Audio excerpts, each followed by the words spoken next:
सोमवारी 13 तारखेला लोकसभेच्या 5व्या टप्प्यातील इलेक्शन झालं. अनेक ठिकाणी काटेकी टक्कर आपल्याला पाहायला मिळाली आणि काही ठिकाणी तर उमेदवारांचा विजय निश्चित देखील झाला आहे.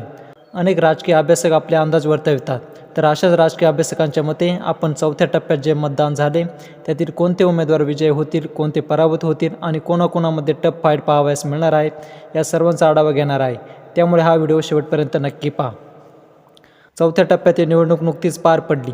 या चौथ्या टप्प्यात कुणाचे किती खासदार निवडून येतील, तर सध्याची राजकीय स्थिती पाहता चौथ्या टप्प्यातील 11 मतदारसंघांमध्ये भाजपाचे 3 उमेदवार विजयी होण्याची शक्यता आहे.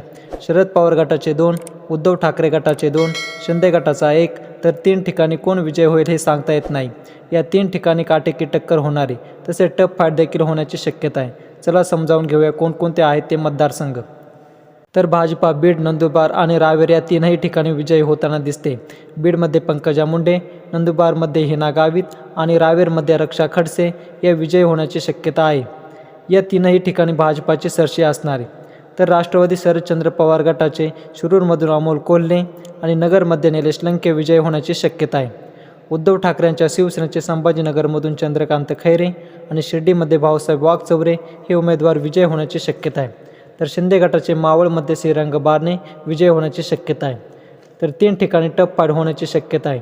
पुण्यामध्ये वसंत मोरे हे कुणाची मते खाणार यावरच विजय निश्चित होणार आहे. मोहोळ की धंगेकर यापैकी कोण विजय होईल हे ठरेल. जळगावमध्ये स्मिता वाघ की करण पवार कोण विजय होणार हे सांगता येत नाही.